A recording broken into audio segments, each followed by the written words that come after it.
Salut les investisseurs, dans cette vidéo, on va mettre à jour l'analyse de STMicroelectronics.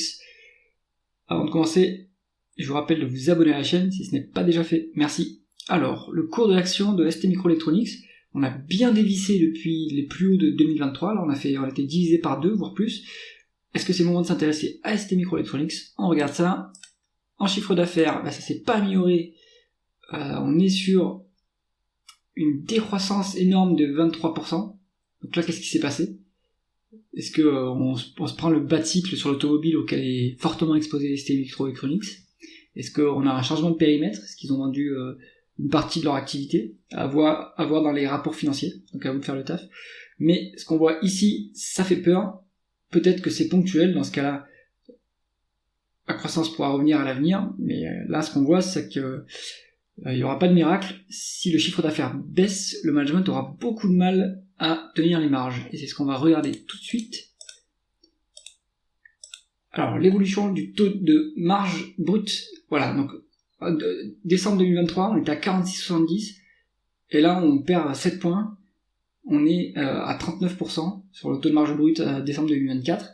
Donc, il n'y a pas eu de miracle. On a subi la baisse du chiffre d'affaires.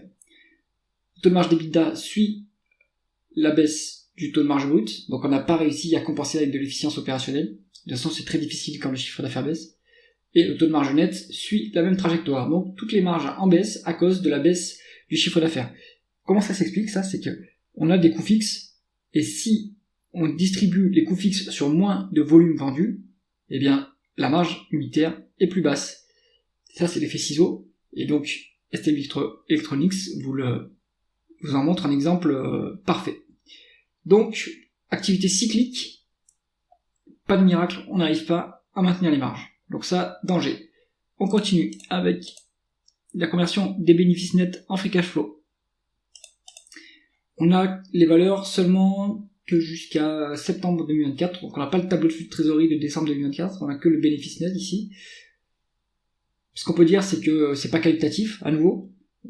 Même si là on n'a pas la vraie valeur, il n'y aura pas de miracle, ça va pas monter d'un coup au niveau des bénéfices nets, donc il y a un décalage entre les bénéfices nets et les free cash flow. Pourquoi? Est-ce que c'est le BFR qui est défavorable, l'évolution qui est défavorable? Oui, on en a pour 4 milliards d'évolution défavorable du besoin en fonds de roulement.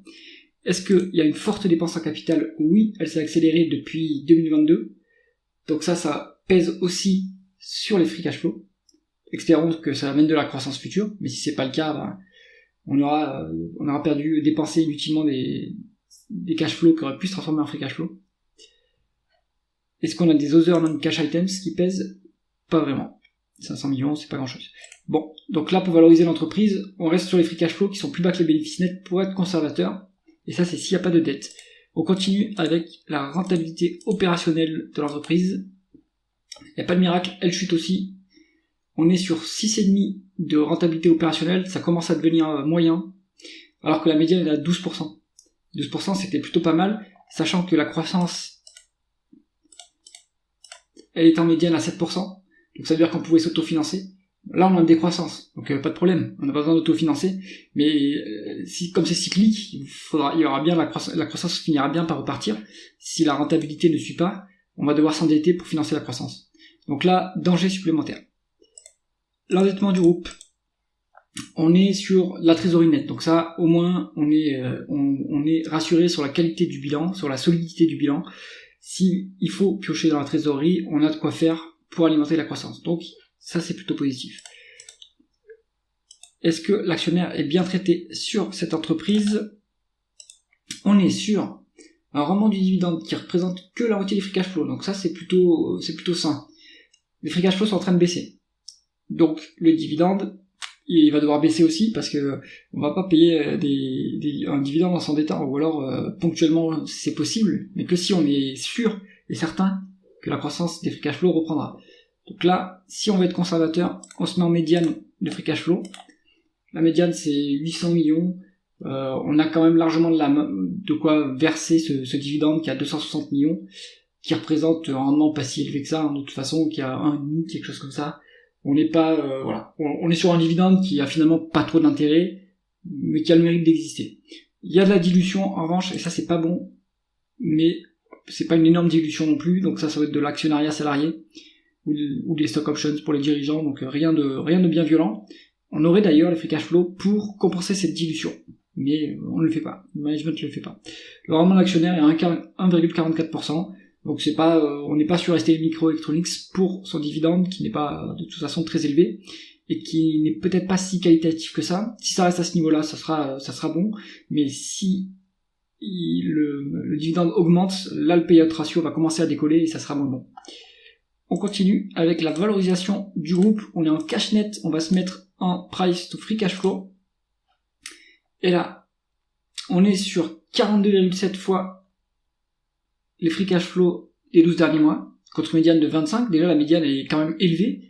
C'est quand même un peu surprenant pour un dossier qui n'est pas vraiment qualitatif non plus. Mais là, on est sur quelque chose de très élevé. Et ça, c'est parce que les free cash flow sont cycliquement bas.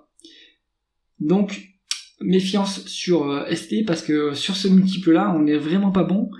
Si on se met en price earning, on est dans une meilleure position, en effet.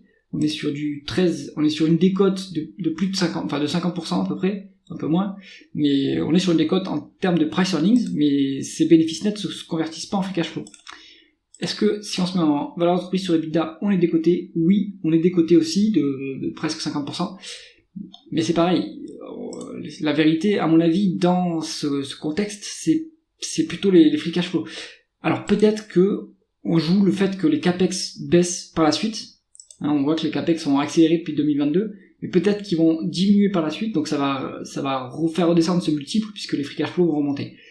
Donc c'est peut-être ça que joue le marché. Moi, je conclurai en disant que ST Microelectronics, c'est vraiment pas quelque chose de qualitatif.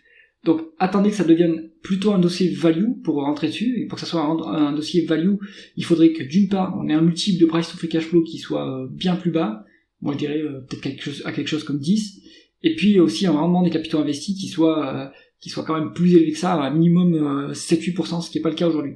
Donc ST Microelectronics, pour l'instant, ça ne se regarde pas même d'un point de vue value, il faut attendre que ça décote encore un petit peu, à mon avis.